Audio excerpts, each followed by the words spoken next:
Démocrite et les Abdéritains. Que j'ai toujours haï les pensées du vulgaire, qu'il me semble profane, injuste et téméraire, mettant de faux milieux entre la chose et lui, et mesurant par soi ce qu'il voit en autrui. Le maître d'Épicure en fit l'apprentissage. Son pays le crut fou. Petits esprits, mais quoi? Aucun n'est prophète chez soi.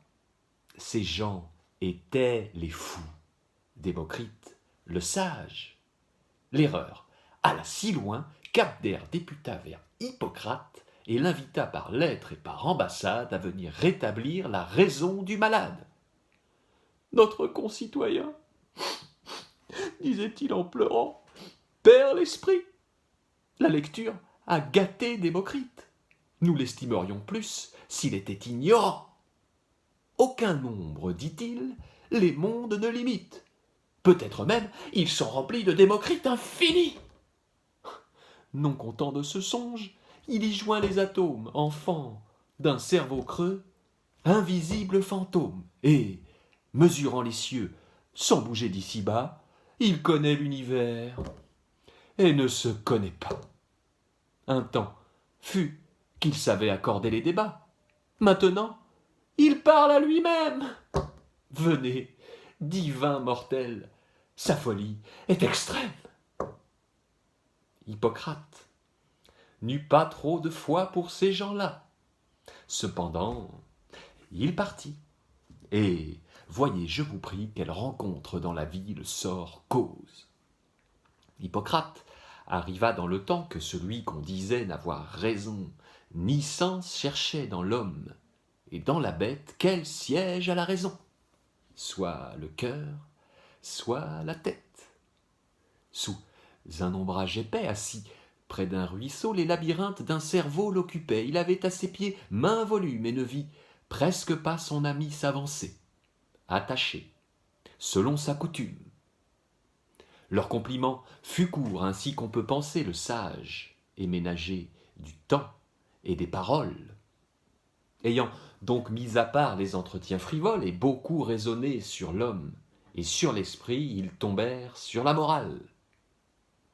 Il n'est pas besoin que j'étale tout ce que l'un et l'autre dit, le récit précédent suffit pour montrer que le peuple est juge récusable.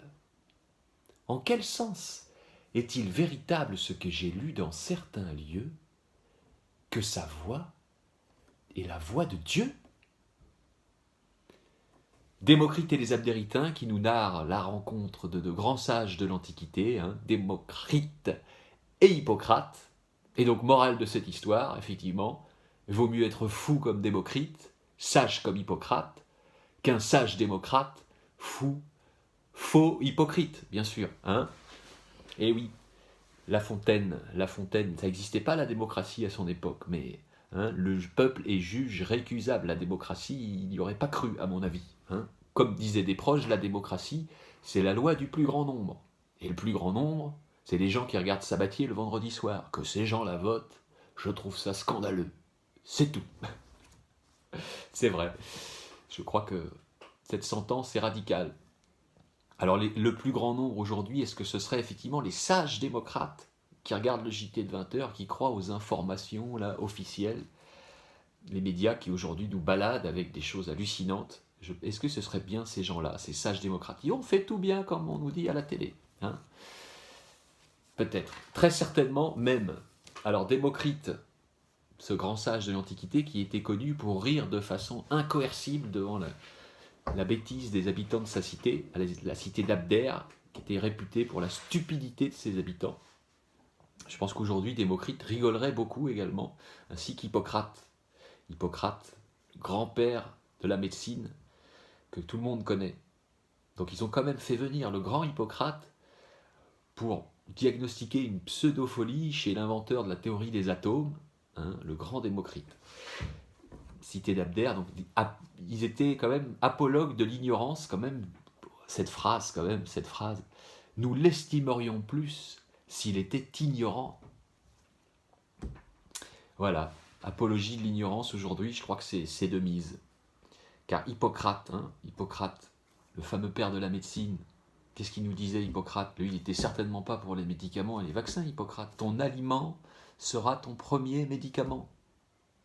Claude Bernard, le fameux Claude Bernard, qui connaissait très bien les écrits d'Hippocrate, apparemment, c'était quand même plutôt un apologue d'un régime plutôt végétarien, l'importance de l'alimentation. Aujourd'hui, en école de médecine, 6 heures de nutrition, et les médecins vont nous faire la morale aujourd'hui. 6 heures de nutrition sur 6 ans d'études. Non, non, l'alimentation n'a aucun lien. Prenez des médocs, prenez des choses qui viennent de l'extérieur, ça va vous guérir. Et non, tout vient de l'intérieur. Voilà, cette fable quand même, une nouvelle fois assez d'actualité, je pense, Hippocrate, Hippocrate et Démocrite, contre les sages démocrates, ou les fous hypocrites, qui avancent masqués, voilà, et qui acceptent de se laisser bâillonner même symboliquement. Donc voilà, je ne suis pas sage, je n'ai pas été ménager du temps et des paroles, je vous laisse, à bientôt sur la chaîne Omega Bruni pour des fables et des démystifications toujours. La prochaine, ça sera certainement l'amour et la folie, toujours une histoire de fou. Voilà, à très bientôt, j'espère que ça vous a plu. Allez, bonne soirée et bonne fin de confinement.